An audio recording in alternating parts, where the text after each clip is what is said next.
नमस्ते। चिकित्सा और स्वास्थ्य कार्यक्रम के और एगो करी में आप तमाम दर्शक लोग के बहुत बहुत स्वागत करत हैं जा। जहाँ स्वास्थ्य मंत्रालय के सहयोग से ई कार्यक्रम आप लोग तक पहुँचावल जाला और आज ई कार्यक्रम में हमने एक बात करब जा आयुर्वेदिक दवाई के बारे में। जी हाँ, आज हमने के संगे स्वास्थ्य मंत्रालय के आयुर्वेदिक सीनियर मेडिकल ऑफिसर हवन डॉक्टर जानखाना जुरावन जी, जिनकर बहुत बहुत स्वागत करते हैं जाई प्रोग्राम में। धन्यवाद उमा जी। हाँ, तो डॉक्टर जी, जब हमने बात करें जा आयुर्वेदिक दवाई के बारे में, तो अभी के समय में जब आयुर्वेद के बारे में बात करें जा और अभी जो मॉडर्न मेडिसिन बाती, ये दोनों में फ़र्क अंतर कौन सी बाती? जैसे कि आज जैसे आपने अभी कहा कि हम हर साल 31 अगस्त को ट्रेडिशनल मेडिसिन डे हम मनाते हैं। तो आयुर्वेद एक ट्रेडिशनल मेडिसिन है और यह भारत की प्राचीन चिकित्सा पद्धति है, पारंपरिक चिकित्सा पद्धति है। जो दो आपने चिकित्सा प्रणाली अभी कहा, वो पारंपरिक और कन्वेंशनल थेरापी, यानी कि जो आधुनिक है वो एक चिकित्सा पद्धति, और आयुर्वेद जो है वो सबसे प्राचीनतम, दुनिया की सबसे प्राचीनतम चिकित्सा प्रणाली है और जो भारत की देन है। और ये मैं आपको बताना चाहूँगी कि ये सबसे पुरानी 5000 वर्ष पुरानी एक चिकित्सा प्रणाली है, जो कि दुनिया में मैं आपको बताऊँगी कि ये जो आप फ़र्क बताने के लिए बोल रहे, तो मनुष्य जब बहुत साल पहले, हज़ारों वर्ष पहले, जब मनुष्य एक विकसित उसमें समय में थे, जब विकास हो रहा था, तब चिकित्सा पद्धति उतनी उपलब्ध नहीं थी। तो उस समय सभी मनुष्य ने अपने अपने प्रांतीय और जो स्थानीय पेड़ पौधे हैं उसका उपयोग करके और विभिन्न प्रकार के थेरापीज़ का उपयोग कर करके अपने स्वास्थ्य को संभाला था। और यही जो एक जाते जाते पारंपरिक चिकित्सा प्रणाली बन गई।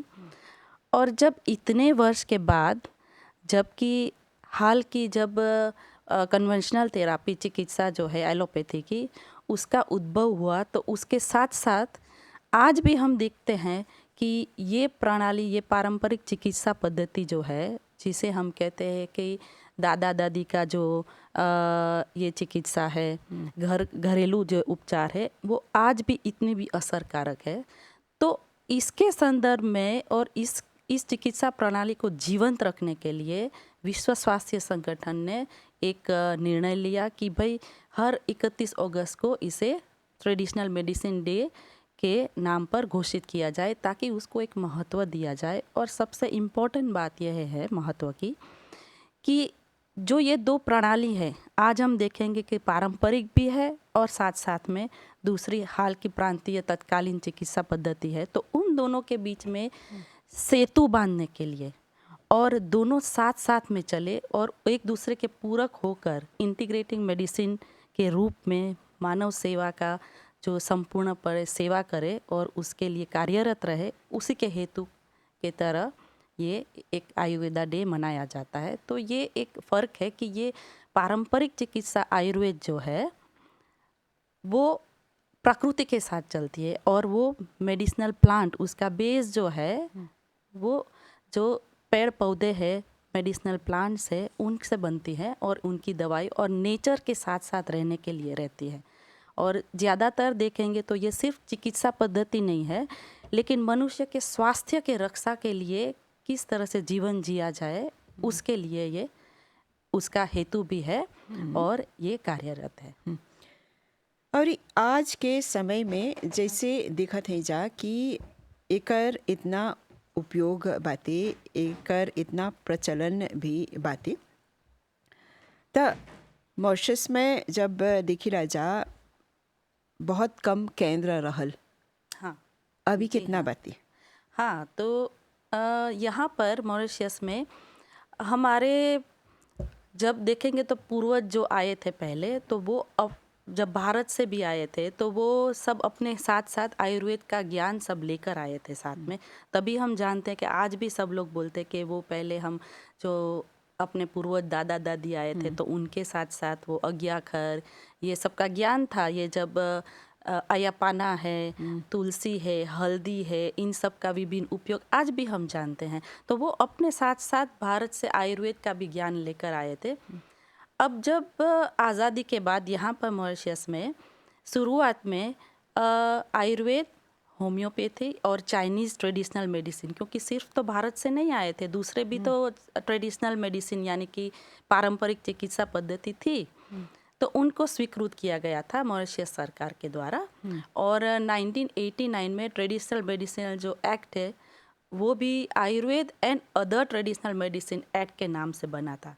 तो तब 2004 से फिर जो आयुर्वेद जो है उनको यहाँ की मॉरिशस की चिकित्सा मुख्य चिकित्सा प्रणाली के अंतर्गत स्वीकृत किया गया। और आज भी देखेंगे तो हमारे 6 केंद्र है पूरे देश में आयुर्वेद के। 2 जो है वो हॉस्पिटल के साथ संलग्न है, एक है SSRN लेनो हॉस्पिटल, एक है विक्टोरिया हॉस्पिटल कौंदोस, 3 है वो मेडिक्लिनिक के साथ संलग्न है, एक है बेलवेदे आयुर्वेदिक मेडिक्लिनिक है वहाँ पे, और एक है लिस्कालिया मेडिक्लिनिक में, और एक है प्लेनवेथ मेडिक्लिनिक, और आखिरी जो है वो लासूस फ्लाक में है। तो इस तरह से अभी के लिए यहाँ 6 आयुर्वेद के केंद्र कार्यरत है। और अभी जो है जैसे कि कोद्दो में भी एक आयुर्वेद हॉस्पिटल बनने का एक योजना अभी शुरू कर रहे हैं, जो कि दोनों ही भारत और मॉरिशस सरकार दोनों ही के सहयोग से हो रहा है। तो यहाँ पर सभी जगह ये जो चिकित्सा है वहाँ पे न केवल हम कंसल्टेशन कर रहे हैं डॉक्टर के द्वारा, लेकिन निःशुल्क सेवाएं प्रदान है, दवा और साथ साथ में पंचकर्म की भी चिकित्सा उपलब्ध है। तो ये 2004 से कार्यरत है यहाँ पे। तो आयुर्वेद के साथ साथ जोन व्यक्ति ई केमिकल कैसे दवाई लेवे सा एकर में कोनो कैसे वजह एगो असर पड़े सके एगो मरीज पर?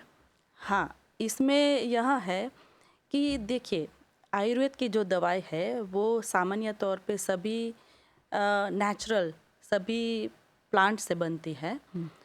तो जिस तरह से हम रोज़ का भोजन करते हैं तो हमें कोई नुकसान नहीं होता है। इस तरह से ये जो आयुर्वेद की औषधि है वो भी खाते हैं तो वो इजीली एडेप्टेबल है शरीर को, तो नुकसान नहीं करते। लेकिन जब आप दूसरी जो केमिकल जो दवाइयाँ हैं वो लेते हैं तब हम लोग सूचना देते हैं कि प्रिकॉशन के तौर पर अगर यदि आपको लेना है तो आप पहले आप अपनी जो ट्रीटमेंट चिकित्सा चालू है वो जो जितनी भी केमिकल की वो आप आगे लीजिए और 15-20 मिनट के बाद यहाँ की। लेकिन ये भी देखना पड़ता है कि दोनों एक साथ न ले, ऐसे तो कोई आज तक कोई दूसरे उसके साइड इफ़ेक्ट्स या कुछ बुरी असर नहीं देखने को मिली है। लेकिन हम प्रिकॉशन सावधानी के तौर पर कहते हैं कि दोनों के बीच में थोड़ा सा अंतर रखिए और जितना भी चिकित्सक है उसके सूचना के अनुसार दोनों ही दवाइयाँ अलग अलग तरीके से ले। कभी कभी डोज की भी जो पेशेंट है वह एक बार जो केमिकल की है वो लेते हैं अपने आप और एक बार फिर जो नेचुरल है आयुर्वेद की वो लेते हैं। तो वो अपनी तरह से एक वो निर्णय न ले और अपनी तरह से के सेल्फ मेडिकेशन न ले, उसका सबसे ध्यान रखने का ज़रूरी है। तो डॉक्टर जी जैसे हैजा परी आप बोला कि ई जोन औषधीय वनस्पति बाते जैसे अपना बाते तुलसी के पत्ता, इस सब जब एगो आदमी अपन घरे तैयार करता कोनो बीमारी के रोकथाम खातिर या नियंत्रण रखे खातिर तो ओकर डोज पर चाहना विशेष रूप से ध्यान दे के। हाँ, ये ढेर कोई जोन बातें कैसे वजह जा डोजे करे रंग सब ऐसे ना ओके जल्दी से ठीक होई के बातें तो ज़्यादा से ज़्यादा ओवरडोज कर लेते हैं। हाँ हाँ, तो एकर असर कौन तरह से हो सकी? ये बहुत आज का देखेंगे तो ये ज्वलन प्रश्न है। सबको घर ही में बैठकर सेल्फ मेडिकेशन करना है। आजकल तो ये भी तकलीफ हो गई है कि ये जो यूट्यूब ये वगैरह जो हमारे मोबाइल के ऊपर उपलब्ध है उसमें देख देख कर सेल्फ मेडिकेशन लेना ये सबसे गंभीर और सबसे कहते हैं कि डेंजरस ट्रीटमेंट है, इस तरह से कभी नहीं करे। मैं दर्शकों को ये खास सूचना दे रही हूँ कि एक तो थोड़ा बहुत जो भी घरेलू उपचार हम जानते हैं वो सबसे पहले अपने आप जो लेना है तो एक लिमिट होना चाहिए। हम जानते हैं कि काफ़ी कुछ घरेलू उपचार अभी भी उपलब्ध है, लेकिन कभी भी डॉक्टर की या चिकित्सक की बिना सलाह लिए अपने आप न करिए। ओवरडोज की बात ये मैं एक सीधा साधारण एक उदाहरण दूंगी आपको। अभी जो कोरोना काल में जो हुआ था, बहुत सारे लॉकडाउन थे और हम काफ़ी कुछ घरेलू उपचार थे, क्योंकि चिकित्सा इतनी उपलब्ध भी नहीं थी तब, कोरोना का कोई उपचार नहीं था। तब भारत में क्या हुआ कि जहाँ वहाँ पे आयुर्वेद जो है वो आयुष मंत्रालय के अंतर्गत है। अब आयुष मंत्रालय ने अपना एक काढ़ा बार सबसे कैसे निकाला था, और काढ़ा में ज़्यादातर था जो हमारे रसोई घर में सामान्य तौर पे मिलता है, वही सब था कि तुलसी के पत्ते हैं, दालचीनी है, वो जो काला मरी है और सौंठ है। अब इस सब को उबाल कर, वो एक आयुष मंत्रालय की ओर से एक विज्ञप्ति थी कि उसको उबाल कर आप जो नींबू के रस के साथ है वो थोड़ा सा पीना है। अब लोग इतने घबरा गए थे कि वो जो काढ़ा जो है वो एक चिकित्सा के तौर पर शुरू कर दिया। ये तो एक प्रिकॉशन के तौर पर था, लेकिन वो एक चिकित्सा के तौर पर शुरू करके और डर के मारे इतना ओवरडोज पी लिया था। हालांकि उसकी एक जैसे हम कहते हैं ना मात्रा जो है वो प्रिस्क्राइब डोज है, वो है 20 से 40 ml। लेकिन यहाँ पर तो ग्लास भर भर के पीना शुरू हो गया, और उससे क्या हुआ कि वो जो है जिसको एसिडिटी या फिर गैस्ट्राइटिस वो सब का प्रॉब्लम नहीं भी था, उसको भी ये सब ज़्यादा बढ़ गया। और अल्टीमेटली फिर सबको ये लगने लगा कि भाई ये तो आयुर्वेद का काढ़ा जो है उससे तो एसिडिटी बढ़ती है, लेकिन आप उसका ओवरडोज नहीं करना चाहिए। कोई भी चीज़ है, कोई भी दुनिया में आप अगर सिर्फ पानी ही ज़्यादा पी लीजिएगा, या तो फिर अगर आपको खाना भोजन पसंद है, आपने ज़्यादा ही खा लिया तो पेट में दर्द तो होने ही वाला है। तो डोज सबसे इम्पोर्टेंट है, मात्रा से ज़्यादा कुछ भी ठीक नहीं है। और मात्रा जो है वो पॉइज़न, आप देखेंगे तो पॉइज़न सर्प का विष जो है वो भी अगर मात्रावत लिया जाए तो एक दवा है। तो मात्रा सबसे ज़रूरी है। और कोनो वनस्पति ऐसा भी बाते जो जहरीला भी है, लेकिन अनजाने में ढेर कोई जिसे खाली सुन के ले रंग सा कि कोई के असर पड़े लाए कर। हाँ, जहरीला मतलब कि कैसे कहते हैं कि उसमें कुछ चिकित्सकीय गुण ऐसे हैं कि जहरीला मतलब सर्प विष की तरह, सांप की तरह ऐसे नहीं, लेकिन कुछ ऐसी असर है कि जो आपको नहीं चाहिए और आपको फिर मिल जाती हैं, जो आपके शरीर को, आपको प्रकृति के अनुसार नहीं चाहिए। जैसे कि आप धतूरा ही ले लीजिए, तो धतूरा में काफ़ी कुछ कैसे कहते हैं वो एडिक्टिव इफ़ेक्ट है, आपके काफ़ी कुछ जैसे नशा चढ़ता है ऐसे। लेकिन उसको मात्रा में हम लोग जब आयुर्वेद की दवाई जब बनाते हैं तब उसका एक अलग सा एक प्रोसेस रहता है जिसे शोधन कहते हैं। कोई भी दवाई जो थोड़ी सी भी विषाक्त है या कुछ ज़्यादा स्ट्रॉन्ग है तो उसका एक शोधन यानी एक ऐसा प्रोसीजर रहता है कि उसकी ये विषाक्त गुण या फिर जो नहीं चाहिए ऐसी गुण जो है उसको कम कर देते हैं और आपके शरीर को एडेप्टेबल, खाने लायक बनाते, फिर दवाई बनाई जाती है। ऐसा नहीं है कि आपने कहीं पर पढ़ा कि भाई धतूरा का फूल काम में आता है। अब ये जो मदार है यहाँ पर मिलता है, जिसे हम संस्कृत में अर्क कहते हैं, तो ये जो आँख है, मदार है, उसका दूध वो एकदम से विषाक्त है। देखेंगे तो वो एक एसिड की तरह है, आपके शरीर को, आपकी त्वचा को जला देता है। तो हाँ, अगर आप आयुर्वेद की दवाई जो हमारी क्लासिकल टेक्स्ट है उसमें पढ़ेंगे तो बोलेंगे कि हाँ भाई ये तो इसमें सब चिकित्सकीय गुण है, उससे काफ़ी कुछ ट्रीटमेंट है, काफ़ी कुछ रोग ठीक हो सकते हैं, लेकिन आप अपनी तरह से नहीं ले सकते हैं क्योंकि उसका एक विशेष प्रक्रिया रहती है दवाई बनाने से पहले, ताकि वो आपके शरीर को एडप्ट कर सकते हैं। क्योंकि आप सिर्फ एक बार ये जो आँख है, मदार है, उसका फूल तोड़िए, या तो फिर आप देखेंगे स्नूही जो हमें यहाँ पर कहते हैं वो जिसमें एक हड़जोड़ है और ये बाकी जो है उसमें जो दूध जैसा एक पदार्थ निकलता है वो भी काफ़ी कुछ एसिड की तरह जला देता है। लेकिन ये सबसे अच्छी दवाई है जो हमारे ये बवासीर है, अर्श की चिकित्सा में है, वो सभी के लिए एक अच्छी दवाई है, लेकिन वो जानना चाहिए। तो अपनी तरह से आप उपयोग नहीं कर सकते हैं। तो ये एक ये सिर्फ आप जैसे आपने कहा कि विषाक्त द्रव्यों के लिए कहा, विषाक्त प्लांट्स के लिए कहा, लेकिन कोई भी प्लांट्स के लिए ऐसा ही है। क्योंकि आप देखेंगे कि आयुर्वेद में कहा है कि न अनौषधि भूतम जगतम किंचित, यानी कि कोई भी जगत में ऐसा प्लांट नहीं है कि जिसमें औषधीय गुण नहीं है, सभी में है। फ़र्क यह है कि उसको जानना चाहिए कितनी मात्रा में है और किस तरह से हम उसका उपयोग करते हैं। डॉक्टर जहेजा परी आपसे ये पूछती कि जैसे मॉरिशस में ढेर कोई के जैसे डायबिटीज़ बा और आयुर्वेद में बोला जला कि गिलोय के जोन पत्ता है या फिर ओकर डंटा है ओकर इस्तेमाल अच्छा पड़ेला हमनी के स्वास्थ्य पर। तो एकर पर अगर थोड़ा सन बोलबा और एकर डोज कितना चाहिए लेके।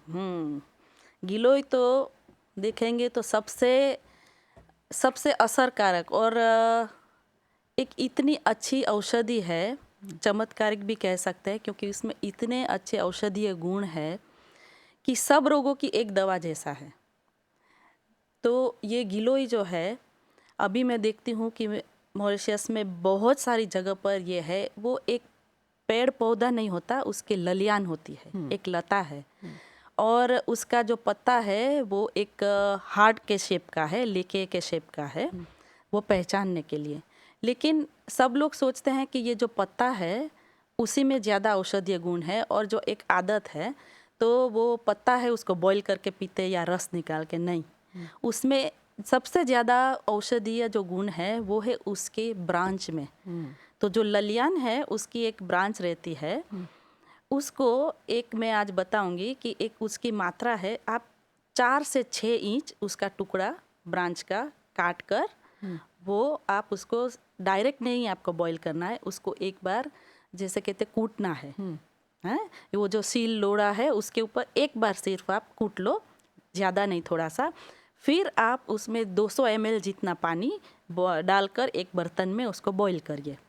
बॉईल करके जब पानी आधा हो जाए तब आप थोड़ा ले सकते हैं। अब उसमें भी ये है कि अगर आप डायबिटिक है, आपको मधुमेह की बीमारी है, तो आप ज़्यादा ले सकते हैं। ज़्यादा का मतलब है कि उसका ऐसे तो चिकित्सकीय डोज है 20 से 40 ml, लेकिन अगर आपको डायबिटीज़ है तो 50 ml तक भी आप ले सकते हैं सवेरे खाली पेट। ये एक ही बार दिन में लेना है। ऐसे दिन भर में 2-3 बार आप लेने से वो डायबिटीज़ या मधुमेह या कोई भी बीमारी है वो जल्दी ठीक नहीं हो सकती है। हम इस सवाल ई खातिर पूछी कहा कि अक्सर देखी रह जा कि कोई के जावेद बाते तो लोग दिन भर ई गिलोय के पानी भर के रख देवे से अच्छा है। नहीं, ये ठीक नहीं है, ये ठीक नहीं है। क्योंकि देखो एक बात है कि आपको जो औषधीय मात्रा में आपको चाहिए शरीर में वो एक ही बार इतना पीने से मिल जाता है। अब ओवरडोज, इसमें भी तो मात्रा ओवरडोज की बात आई है, तो इसके ज़्यादा पीने से कोई फ़ायदा नहीं है। वो तो किडनी का काम बढ़ जाता है फिल्टर करने के लिए, और तो कोई है नहीं। हाँ। और एगो और सवाल बाते जैसे अदरक, जैसे वजह ई एंटी इन्फ्लेमेटरी है, बयांसा कि अदरक के एगो सीमित मात्रा में चाहेला इस्तेमाल करी के, या फिर जैसे हल्दी, हाँ, तो ई दोनों के जो मात्रा बाते इस्तेमाल करी के कैसे से कब्जा करी और कितना, जैसे ढेर कोई बयांसा कि रोज सकिंग सली, कोई बया नहीं सप्ताह में इतना चाहेला लेके। अच्छा, उस पे हल्दी सबसे अच्छी वो औषधीय गुण वाली है। जो हल्दी है उसमें एक बात है, 2 प्रकार की हल्दी है। एक तो जो हम कहते हैं कच्चा हल्दी, फ्रेश हल्दी, और एक जो है सूखा हल्दी या तो पाउडर भी जो हम इस्तेमाल करते हैं। दोनों के गुण अलग है, दोनों ही के औषधीय गुण अलग है। जो कच्चा हल्दी है उसमें ज़्यादातर एलर्जी के, एंटी एलर्जी के गुण है, और जो ये एंटी एलर्जी यानी कि आप देखेंगे तो हल्दी भी बहुत सारी बीमारी का एक इलाज जैसे ही वो दवाई है। प्रिकॉशन के तौर पर भी ले सकते हैं और चिकित्सा के तौर पर भी। वो ब्लड प्यूरिफायर है, आपका शरीर जो है उसको डिटॉक्स करता है, ब्लड प्यूरिफिकेशन करता है, एंटी इन्फ्लेमेटरी है। खास करके यहाँ पर मॉरिशस एक आइलैंड है और यहाँ पर एलर्जिक बीमारी बहुत है। अब देखेंगे तो शीत ऋतु अभी ठंडा है तो उसके अंदर जो ये हमारे गन्ने के फूल है उसके भी एलर्जी बहुत होती है। तो इसमें अभी हल्दी भी हमें काफ़ी मात्रा में मिलती है। तो जो वो फ्रेश हल्दी है, कंचा हल्दी है, उसका इस्तेमाल उसमें ज़्यादा है क्योंकि उसमें एंटी एलर्जिक है गुण। तो किस तरह से करना चाहिए? 2 तरह से करना चाहिए। एक बात है, या तो जो हम जानते हैं पारंपरिक तौर पर, वो हल्दी दूध का इस्तेमाल, ठीक। और उसमें भी दूध एक कप या एक ग्लास भर के नहीं पीने की ज़रूरत है। वो भी एक थोड़ा सा ही दूध आप ले लीजिए, एक 50 ml जितना। उसके अंदर थोड़ा सा एक हल्दी जो है उसको थोड़ा सा ग्रेट करके आप बॉईल करके पी सकते हैं रोज़ रात को। ये एक। दूसरा है, अगर आपको दूध नहीं पीना है, दूध से एलर्जी है या कुछ भी प्रकार से, तो उसके अंदर आप क्या कर सकते हैं कि कच्चा हल्दी है, जैसे हम यहाँ पे पीमा कॉफ़ी बनाते हैं, ऐसे विनेगर में एक लीबर या ऐसे एक क्वांटिटी में मात्रा में लेकर साफ करके काट करके विनेगर और थोड़ा सा नमक प्रिजर्वेटिव के लिए एक बॉटल में भर दीजिए और रोज़ एक एक टुकड़ा उसमें से खाना है। और एक यहाँ पर ये भी मैं आपको बोलूँगी कि बहुत लोगों को लगता है कि भाई ये हल्दी तो एक कैसे गर्म पड़ता है, सूक्ष्म है, लेकिन अभी के लिए ठंडी के मौसम में, शीत ऋतु में आप रोज़ ले सकते हैं। और ये जो हल्दी सूखा है, पाउडर है, उसमें ज़्यादा सूक्ष्मों का वो है, जैसे कहते हैं गर्म पड़ती है, लेकिन कच्चा हल्दी कभी गर्म नहीं पड़ती है। और आप कंटिन्यूअस लेने की ज़रूरत नहीं है। जैसे शीत ऋतु ख़त्म हो जाए तो फिर आप थोड़ा टाइम बंद कर सकते हैं और फिर ले सकते हैं। और यही जो हमारा पारंपरिक हल्दी दूध का उपयोग है, वो अभी आपको जानने के लिए मैं बोलूँगी, बताने के लिए, कि आयुष मंत्रालय ने भारत में कोरोना के बाद ये गोल्डन मिल्क के नाम से ज़्यादा विज्ञप्ति की और कहा है कि भाई ये गोल्डन मिल्क है, बिकॉज उसके इतने सारे गुण हैं। आपका दर्द से लेकर, आपका बीमारी से लेकर, सभी प्रकार के जितने भी रोग है उसमें उपयोगी है। और आज हम देखते हैं कि मार्केट में भी काफ़ी कुछ प्रोडक्ट आ गए। जो चाय है उसमें भी जो ये हल्दी आ गई है, और हल्दी वाला दूध, कितने भी प्रोडक्ट मार्केट में भी आ गया क्योंकि उसके औषधीय गुण है। करक्यूमिन करके सब उसके टर्मरिक टैबलेट्स ये सब आ गया है। तो ये हल्दी के गुण है।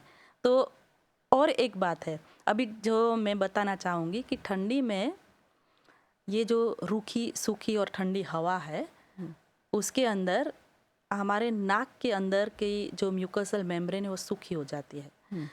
तब उसमें सबसे इम्पोर्टेंट है, आपको ये जो वायरल इन्फेक्शन, ये सब सर्दी खांसी है, उससे बचना है तो बाहर जाएंगे तो सबसे पहले मास्क तो है ही है, वो सबसे बेस्ट प्रोटेक्टिव है। लेकिन आयुर्वेद में कहा है कि रोज़ घर में बाहर निकलने से पहले और रात को सोने से पहले आप घी लीजिए या फिर तिल का तेल, दिलविल सेजाम, या फिर कोकोनट ऑयल, 3 में से एक लेकर उसमें थोड़ा सा एक पिंच हल्दी डाल दो, हल्दी का पाउडर, वो डालकर फिर थोड़ा सा गर्मा के 2-2 ऐसे बूंद नाक में डालेंगे तो आपको ये सर्दी खांसी जल्दी से नहीं होगी, एक सुरक्षा कवच हो जाएगा नाक के अंदर।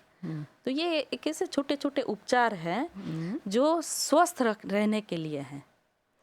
तो ये चिकित्सा आपको तब करने की ज़रूरत पड़ती है जब आप बीमार रहेंगे, लेकिन बीमारी से पहले अगर आप ये सब छोटे मोटे उपचार करेंगे तो हमेशा स्वस्थ रहेंगे।